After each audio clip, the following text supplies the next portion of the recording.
at nanlaban. Kaya po nakapatay tayo ng isa dyan. Sinundan po ito ng pangatlong insidente na dalawa sa ating mga kasamahan ay nasugatan sa naging matinding bakbakan sa pagitan ng mga ilan pang grupo na tumatakas at dalawa ang ating na-neutralize sa proseso na yon. So the process of clearing, ito pong ginagawa nating operation na ito ay patuloy pa rin. Hindi po tayo lulubay, hindi po tayo bibitiw hanggat ang bawat gusali na pinag-iwanan nila ay siguradong libre na po sa mga presensya ng mga kalabang patuloy na nagtatago. We also pass on our congratulations and our appreciation to the very vigilant, very alert, and very cooperative members of the Marawi BPATs, the Barangay Peace Assistance Teams, who have been responsible for arresting a foreign national who was trying to elude arrest and escape from the area. This foreign national, an Indonesian, who bore in his possession a wrong or a false passport of another Indonesian national, and whose name has been revealed to the public lately, is now under the custody of the Philippine National Police, CIDG. Cases will be filed against him for his participation, and information coming from his narratives will continuously be validated before we believe every word he says. So this is so far what we have. Again, our forces remain on the alert, remain vigilant, and will continue to perform their clearing operations until such time that we can guarantee that this place, the last parts where the battle has raged in the last few weeks, is already free of every single terrorist. Thank you. Thank you, General Padilla. I'd like to turn over to Assistant Secretary Toby Purisima. Thank you, DG. Ladies and gentlemen of the Malacanang Press Corps, good morning. Here are the updates from your task force, Bangon Marawi. To highlight the transition from military operations to rehabilitation and recovery, Administrative Order Number 3 has been amended. Hence, under Administrative Order Number 9, dated 27 October 2017, the Housing and Urban Development Coordinating Council, or HUDCC, will be taking over the chairpersonship of the task force. The Secretary of National Defense has been designated as Vice Chairperson of the task force, together with the Secretary of Public Works and Highways. The DND will join the DILG in attending to the security and peace and order situation in Marawi City. HUDCC, in line with its mandate, shall focus on the building of communities, not just of houses. It shall ensure that basic services are available to the returning population and that commercial activity, business, and livelihood will be up and running to facilitate the building of a better Marawi City. The local government unit of Marawi City will be assisted by the newly created Task Force Bangon Marawi Field Operations Office in handling the implementation of the rehabilitation and recovery projects. This will ensure the prioritization of the needs and requirements of our displaced kababayans. The new officials of the task force are as follows. The HUDCC Chair, Secretary Eduardo Del Rosario, will serve as task force chair. NDRRMC Executive Director and Civil Defense Administrator Undersecretary Ricardo Halad is the new Executive Director of the task force. HUDCC Assistant Secretary Avelino Tolentino III will be head of the Task Force Bangon Marawi Secretariat. HUDCC Assistant Secretary Felix Castro will head the Task Force Bangon Marawi Field Office as manager. Regional Director Reynildo S. Aninion of the OCD ARMM will be the Executive Officer of the Task Force Bangon Marawi Field Office. And the Field Office will also be co-managed by the local government unit of Marawi City. And now allow me to relay the statement of Task Force Bangon Marawi Chair Secretary Eduardo Del Rosario. And I quote, "I humbly accept the enormous challenge entrusted by the President of rebuilding Marawi. We will not only rebuild the physical structures, but also rebuild the dreams of Marawi residents for a better future and a more progressive and secure Marawi. End of quote. Moving on to the PCNA, based on initial findings of the Post-Conflict Needs Assessment, Damages and Losses Assessment, DALA, damages observed were on agricultural commodities and stocks. Losses on income were observed due to abandonment of business and properties. Looting incidents were noticed in some structures as well as houses. The return of IDPs in 9 identified barangays in Marawi City will be completed tomorrow, November 4. To ascertain that returning IDPs are legitimate Marawi City residents, identification cards are being issued by the respective barangays based on the rolls of census and voters registration. As previously mentioned, utilities such as water and electricity and health services are already accessible in the identified barangays. Rolling stores and markets will be established to provide basic needs. Means of transportation within the areas will also be made available to provide mobility. On October 29, the residents of Basak Malutlut began to return. To date, a total of 2,252 IDPs have already returned home. Cash assistance amounting to 5,000 pesos and relief goods consisting of rice and food packs good for 17 days, as well as hygiene kits and kitchen kits, were distributed by the DSWD and Marawi City LGU to the returning Barangay Basak Malutlut residents. DPWH Region 10 and DPWH ARMM, with the help of the Office of Civil Defense, provided vehicles for the transportation of our IDPs returning to specific Marawi City barangays. The International Organization for Migration also provided 20 vans and 2,000 packs of food and water. House cleaning in other barangays is ongoing. The house cleaning at Marawi Poblacion and East Basak was conducted along with the People's Day activity at Barangay Basak Malutlut. On October 31, a house cleaning was conducted at Loksadatu and Barrio Green, and completion of the return of 2,380 IDPs to Marawi Poblacion and 1,060 IDPs to East Basak. The house cleaning activities for Tampilong and Matampay, as well as the completion of the return of 572 IDPs in Loksadatu and 707 IDPs in Barrio Green, was conducted on November 1. The house cleaning of Barangay Saber and the IDP return to Tampilong and Matampay was completed yesterday, November 2. Today, November 3, and tomorrow, November 4, the house cleaning and returns of the IDPs in Panggao Saduk and Saber begins. That's all for my updates. And we have a video showing to you the return of our IDPs.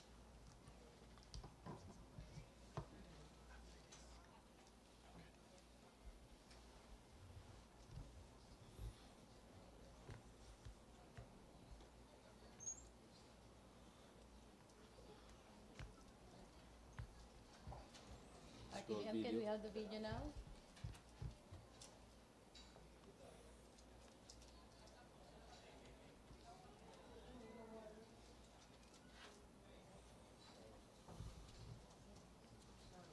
Sound. Audio.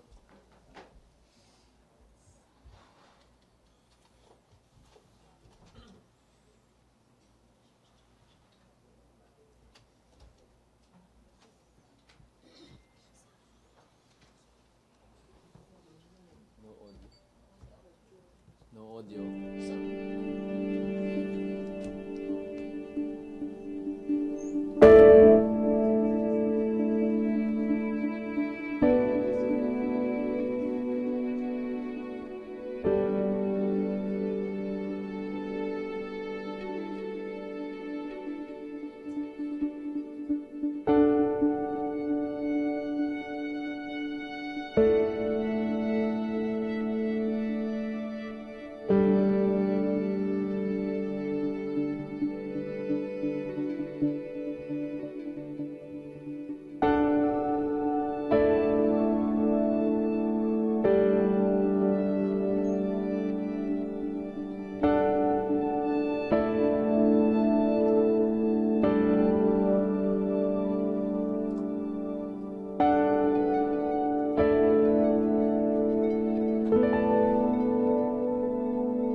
So, sorry, yun po yung mga IDPs. So, sa total po ng Marawi, ilan po yung IDPs na ina-expect natin lahat na babalik talaga?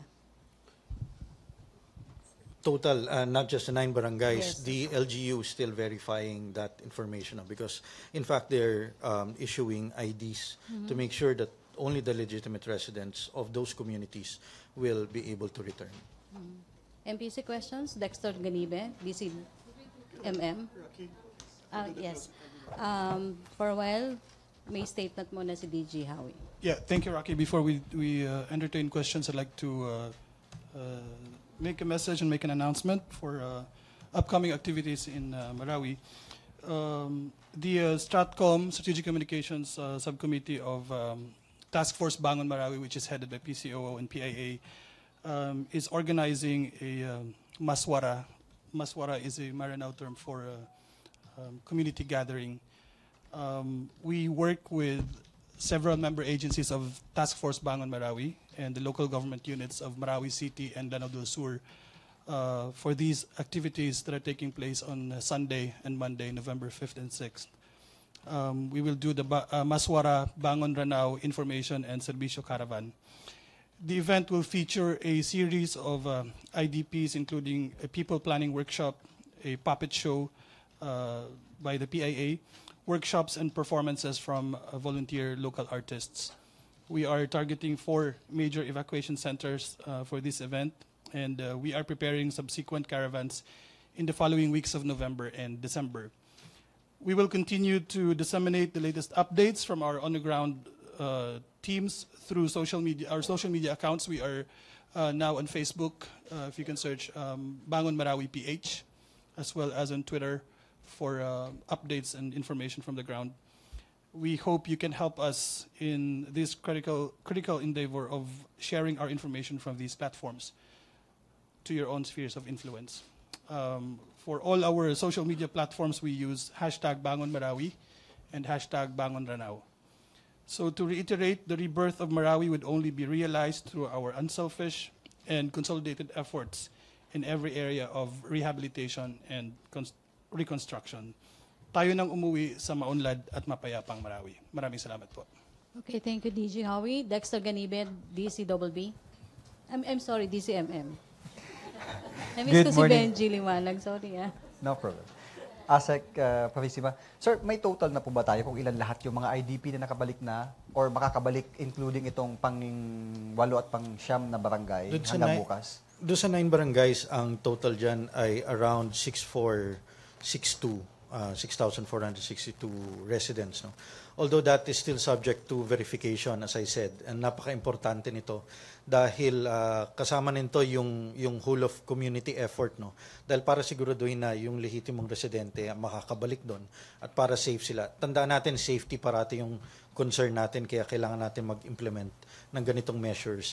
At ang local government units naman, the cities and specifically the barangays, are very much involved here. So alam nila yung komunidad na binabalikan nila. So, residents, individuals po ito, not families? Yes, yes. Pwedeng isa kaya, no? Kay General Padilla. Sir, Yes, nakasuhan na, na-inquest na yung Indonesian na nahuli, nakasama dun sa mga... Yeah, bote? nasa pangangalaga na, excuse me, nasa custody na po siya ng PNP-CIDG at ang pagdulog ng kaso laban sa kanya ay isasagawa po ng ating kapulisan. Ang sa amin lang po dito ay kung ano man po ang impormasyon na nailahad niya doon sa initial na kanyang naging salaysay, ay patuloy nating pinag-aaralan at tinitingnan kung ito'y may basihan at kung maaaring pagkatiwalaan.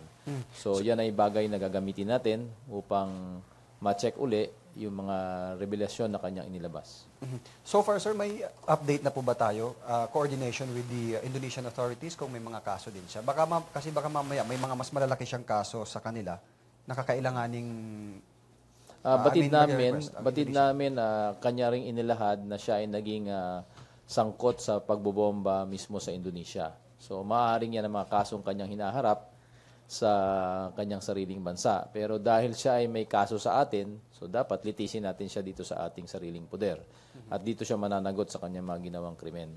So bukod dito, yung kanyang sinasabi na may naiiwan pa na ilan dyan sa loob ng Marawi ay isang bagay din na nakuha rin natin sa ilang mga dating naging bihag ng Maute at Maute Group, no? At ang kanyang sinasabi ngayon ay doon sa mga ilang gusali, sa ilalim nitong mga gusaling ito kung saan merong mga basement o mga tunnel, may naiiwan pa. So yun kasi ang ginagawa nating clearing ngayon. Yun ang pinupuntirya ng ating mga nagki-clear ng mga gusaling ito. Hindi basta-basta pwedeng pasukin ito dahil sa mga patibong, mga IED na nakalatag at dahan-dahan nating ginagawa at nais nating maiwasan yung nangyari nung kamakailan na 5 sa ating mga sundalo ay nasaktan.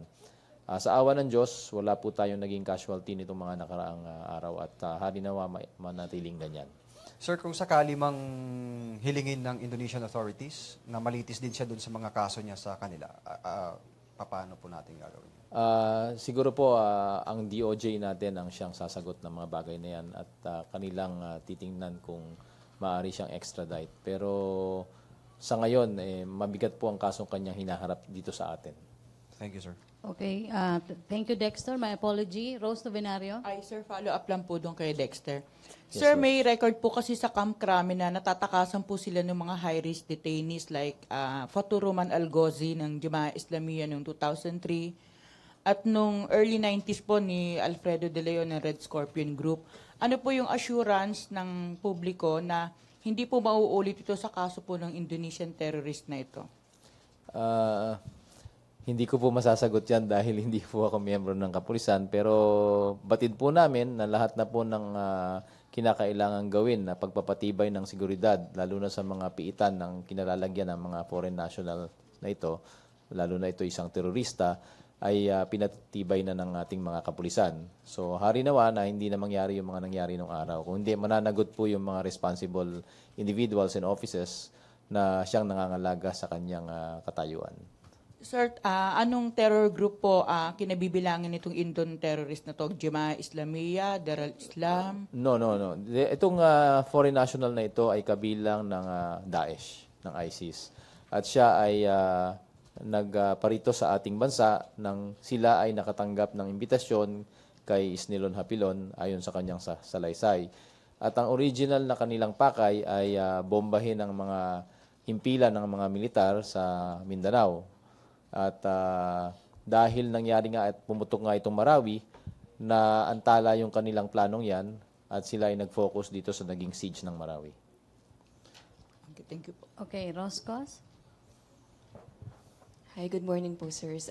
Kay Asik Purisima po. Stats lang po, sir. 9 barangays na po yung cleared at unti-unting bumabalik yung IDPs. Yung total number of barangays na affected ng Marawi crisis ay 96 ang barangays ng Marawi. okay. At out of that 96, unti-unti na nating kino-coordinate sa local government unit yung pagbalik ng ating mga IDPs. No? And an additional statistics perhaps is 49 out of the 96 ay na-assess na in terms of the post-conflict. Yung DALA, yung Damages and Losses Assessment, 49 na yan ang na-assess at inaantay na lang natin yung clearance from AFP to go into the other barangays at ito yung mga apektado kasama sa main battle area na tinatawag. Sir, ilan po dun yung kailangan pang i-clear ng military? I don't have that specific information. Kay General Padilla? By and large, karamihan o kabuuan ng Marawi ay na-clear na. Ang hindi lang natin pinapayagang pampasukin ay yung kung saan nagkaroon ng kaganapan ng mga bakbakan na napakatindi nitong mga nakaraang buwan. So kung naalala nyo po yung mapa ng buong Marawi, mga lugar po na nasa kanan ng ilog na kung saan ang pagtawid ng tulay ay manggagaling dun sa may Kapitolyo o sa Campranao area side, yung lugar po sa kaliwa niya, no, yung pagtawid ng mga ilog ay hindi pa po pinapayagan. Patuloy pa pong sinasagawa ang clearing operation natin dyan. Pati na yung mga lugar na kung saan nagkaroon ng maigting na bakbakan itong mga nakaraang linggo. Lalo na yon, yung lugar na yon. Yung estimation niyo po, sir, kung ilang barangays po yun? Initially, ang pinakamatinding bakbakan ay nangyari sa mga 16 barangays na dun sa may loob ng parang business district. At aking pagkakaalam, yung mga lugar na yon ay nananatili pa rin off limits. So, nakita naman po ninyo ang naging pangyayari nitong mga nakarang araw. Mataas pa rin ang banta. Nariyan pa rin yung mga risk ng sa kinaroroonan ng mga nagtatagong kalaban na ayaw lumabas. So, hindi natin pinahihintulutan ng mga residente dahil ito ay para sa kanilang kapakanan na rin. Sir, hindi na po malaking banta yung mga stragglers na natitira? Malaking banta pa rin sila.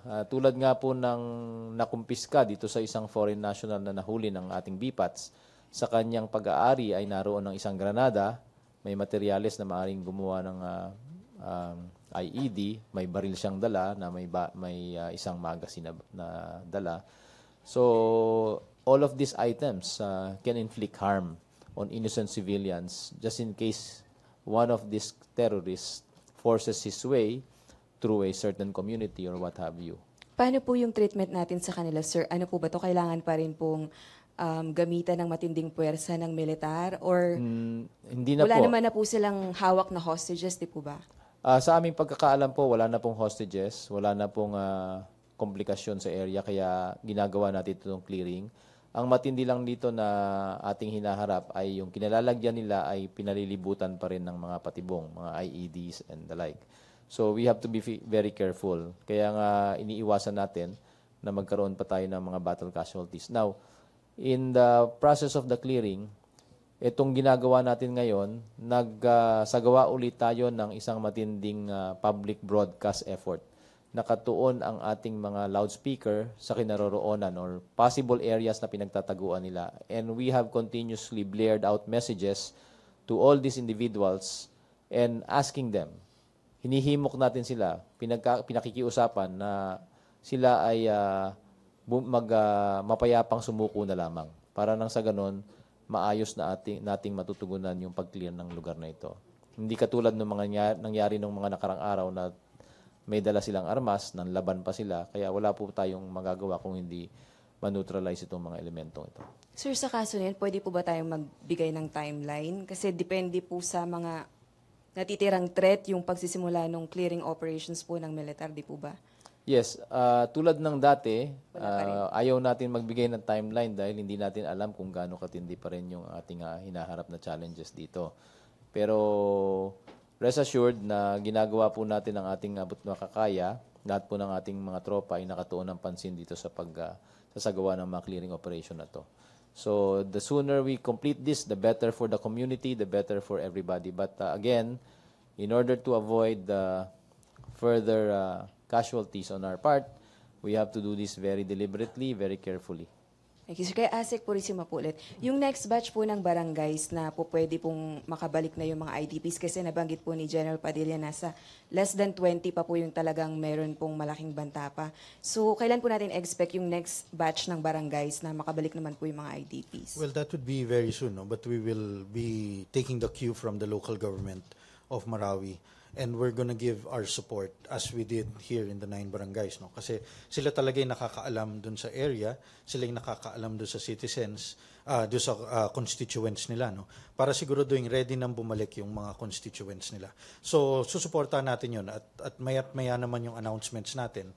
As soon as meron na tayong info on that, ipapaalam na natin yan. And then, nabanggit niyo po kasi kanina, nagsagawa na po kami kayo ng damage assessment and income losses. Magkano po, sir, pwedeng makuha yung figure? Hindi pa tayo nagre-release ng actual figures, no? Because when we release the figures, gusto natin total na to. Meaning, we will wait for the results of the assessment doon sa remaining barangays. Kasi gano'n naman ang methodology ng PCNA natin. Wala tayong partial results na nilalabas para hindi ma-distort yung data natin. At para yung pag-appreciate ng data naman on the part of the public will be total and comprehensive. No? So, patuloy yung pagre-review ng results, patuloy yung pag-evaluate at ilalabas na natin yan once kumpleto na yung assessment natin. Thank you, Rose. Please limit your follow-up questions to 2. Radyo Pilipinas, Davao Head, Pengalinyo. Yeah, good morning. General Padilla, regarding Beng. the media who are covering the area, are they really allowed to, parang nandun sila sa mga areas na, like, yesterday, may mga stragglers pa sila na after they give an info to the military on the presence of some stragglers in the area. Do you mean to say yung mga media na nagko-cover? Madami na po tayong lugar na na-open sa coverage ng media. lalo na po yung mga parte ng main battle area na sa pagtawid ng ilog na pinayagan natin ang media na gawa ng kanilang mga reports. Ito ay unang-una upang ipakita yung extent ng damage na nangyari dun sa naging bakbakan na ito. Pero may ibang lugar dyan na patuloy pa rin bawal. Kasi risky pa rin sa bawat pasok dyan kung sakasakaling may lumabas, may tumakas at ito'y maging banta sa kanila at wala tayong angkop na puwersa upang tulungan sila. We don't want that to happen and we wish to avoid that. So there are certain areas that we keep restricted for the moment. Pero yung ibang lugar, open na rin. At katulad nga nung Indonesia, nahuli po siya sa karatig na barangay. Hindi na dun sa may mismong main battle area. So patakas na ito. Kaya ganun pa rin. And the risks are still there. Just one follow-up regarding the strugglers. Do we have the numbers of how many? Wala kaming eksaktong numero. We don't have the exact numbers, but based on the revelations of this last foreign national that was captured, he mentioned about 36. But we are still validating that number because there are about 3 buildings here that seem to house them. And that's on the process of being checked. So kung ano man yung mga nasa ilalim ng mga gusaling ito, siguro malalaman natin later on. Okay, thank you, Peng. Tuesday New, DZBB. Hi, sir, to General Padilla. Sir, na i-declare na ni Presidente yung liberation ng Marawi. Yes, Although yes. nasagot na kahapon ni Acting Presidential Spokesman Harry Roque. But then, mayroon pa 36 are too many pa rin, sir. At delikado pa rin. Hindi ba napaaga yung announcement ng liberation? Tuesday hindi, no? Kasi yung deklarasyon ng liberation ay noong punto na wala na tong bearing. Yung mga naiiwan dyan na stragglers, they are leaderless, they have no direction, they are merely fighting for survival. So they have no impact on the overall security of the place. The reason why we're trying to restrict that area is to ensure that not one of these terrorists may be able to escape. Because one terrorist who is able to escape has the potential of inflicting harm on many nationals, on many of our nationals. Halimbawa nito, kamakailan nakita niyo po yung nangyari sa New York, sa Lower Manhattan. Isang tao lang po yun. Yan yung tinatawag na lone wolf kind of attack. Noong isang araw na kahapon, sinundan ito ng isang pangyayari na naman sa Denver, Colorado. So lahat ito sa Estados Unidos. So ganun din yung mga nangyari nung nakaraang mga buwan at taon sa ibang lugar sa Europa. Many of these involve only one individual. And that is why we are taking all the pains. Kaya kami nag-iingat na walang makakatakas na isa dyan dahil ganito kalaki ang maaaring gawing kasamaan o pinsala nito kung sakasakaling makatakas at maghihiganti ito sa ibang lugar. And speaking of lone wolf attack, sabi nyo nga, isa lang tao na yan. Pero mayroong report this past few days coming from PNP, sir, na di umano, mayroon silang na-monitor na mga maute na nasa Taguig na. So, mayroon ba kayong monitoring na ganito? Anong ginagawa? Hindi po ito surprising dahil noong simula pa lang po ng Marawi Siege, sinabi na natin na yung mga pamilya ng Maute, hindi naman po lahat masasama yan. Meron pong ilan sa kanila nakaparte dito sa naging rebellion, pero marami rin po na maaring kapangalan, lehitimo ang kanilang ginagawang source ng kabuhayan at nasasangkot lang sila dahil ang apelyido nila ay Maute. So we need to verify and cross-check all of this data, but the threat that was mentioned from the police, that is the reason why we remain proactive in monitoring. Parang ang sinasabi kasi dun sa nakuha nilang info, hindi yung plain relatives lang na maute, but may plano daw na magpasabog gamit yung mga ice cream vendor, candy, taho, yung mga ganon. Sa maraming tao nila gagawin. Kaya nga po yung aming panawagan na paulit-ulit nitong mga nakaraang linggo ay kailangan namin maging katuwang, maging partner ang bawat mamamayang Pilipino. This was the concept of shared responsibility in security that we have been pushing, which means to say na ang bawat Pilipino sa bawat dako na kanyang kinaroroonan sa buong kapuluan ay kinakailangan makipagtulungan sa ating otoridad. Yan ay sa pamamagitan ng pananatiling nagiging alerto, nagiging vigilant, nagiging mapagmasid sa kanilang kapaligiran. Kaya tulad ng sinabi mo Tuesday, kung may nakikita sila na may nagtitinda ng ice cream pero kahina-hinala ang galaw at hindi sang-ayon dun sa ordinaryong nagtitinda ng ice cream, dapat i-report na kagad nila yan. Okay, thank you, Tuesday. Deo de Guzman. Morning, sir. For General Padilla, sir. Yes. Yes, sir. Yung pong sinabi niyo na clearing operations ongoing doon sa main battle area sa Marawi City, meron na po ba tayong bilang or na nakukuha pang mga bangkay ng civilian doon sa lugar? Yung lugar na pinagkasagawaan ng ating clearing operation ay so far wala namang nakukuha ng cadavers. Kasi nakakonsentrate kami sa ilang buildings. Hindi pa namin ganap na nakuha yung mga ibang buildings na na-declare ng maaring cleared. No? Ang paghahanap sa bangkay ay hindi lang nasa aming poder, kundi pinagbibigyan daan din namin ang Bureau of Fire na siyang nagsasagawa talaga nito. Pati na yung mga members ng law enforcement agencies at saka local government. So we have to hear from them as well if they have retrieved any cadavers since the cessation of combat operations. Sir, since nahintay niyo pa po, do you expect the number of civilians who died in the Marawi siege to shoot up? Well, potentially, not really shoot up, but potentially we may be able to recover a number of cadavers kasi dun sa talaan ng local government, may ilan pa ring unaccounted. Hindi ko lang po batid kung anong eksaktong bilang ng unaccounted sa kanilang talaan, pero this will be the subject of the search in the areas that we need to clear. Last question from my side, sir. Meron pong last na ipinakita ang doon sa Marawi na na-recover na mga looted items, Yes. mga appliances, and meron pong cash monies and mga jewelries. Meron pa po ba tayong iba pang additional na ipapresent na makikita na supposedly na mga looted items? Nais ko pong linawin yung huling ipinakita sa atin during a press con noong isang araw ng ating Joint Task Force Ranao at nandun si Colonel Browner.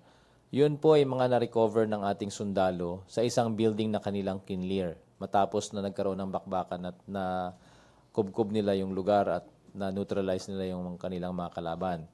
So it was contained in a bag or 2 or 3 bags.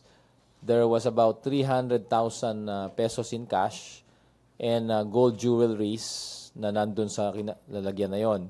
Yun po ay mga nakuha ng mga rebelde, mga maute, mga terorista na sinubukan nilang itakas kasi gagamitin nila yan sa kanilang susunod na mga operasyon o pagsustina sa kanilang presensya kung saan man sila magtatago. So these were not taken by soldiers, these were taken by terrorists. At ipinakita ito pang ipagbigay alam sa lahat na ang ating mga sundalo ay hindi nagsasagawa ng ganitong klaseng gawain.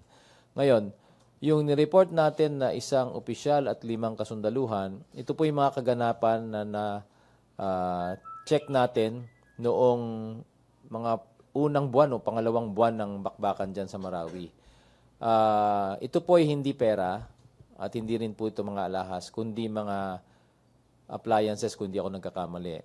So, may I just clarify that the investigation is still ongoing and we will not tolerate if all these individuals are found guilty. So, doon naman sa aspeto po na lumalabas ngayon, may mga nagpapalabas po kasi na nililitratuhan nila ang ating mga sundalo na paalis na ho ng Marawi at lulan sa kanilang mga sasakyan ay mga appliances. Hindi po yun looted items. Ito po yung mga kagamitan ng mga rear echelons natin kasi nung pumunta po tayo dyan, dala po natin lahat ng ating kagamitan.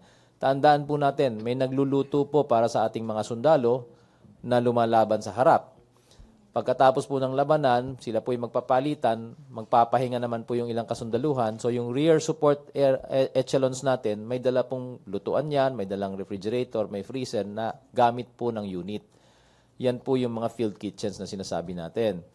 Dala din po nila ang kanilang mga cot beds, dala rin po nila ang kanilang mga sariling electric fan habang nandun sila sa kanilang headquarters. So these are not looted items but possessions of the unit who have been detailed to the area. And now that they are returning back to their stations, of course, they need to bring them back.